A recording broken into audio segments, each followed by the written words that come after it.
Hi everyone, in this quick tutorial I will show you how to add tags to your cards in Kilonotes. Open the app, go to your cards and choose the card, and here next to the three dots there's an edit icon.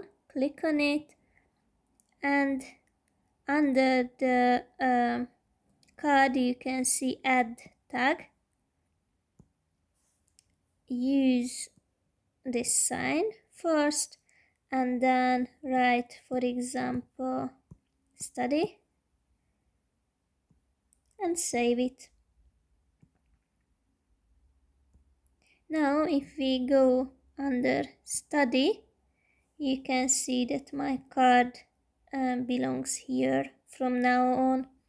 Hope it will be useful and have a nice day.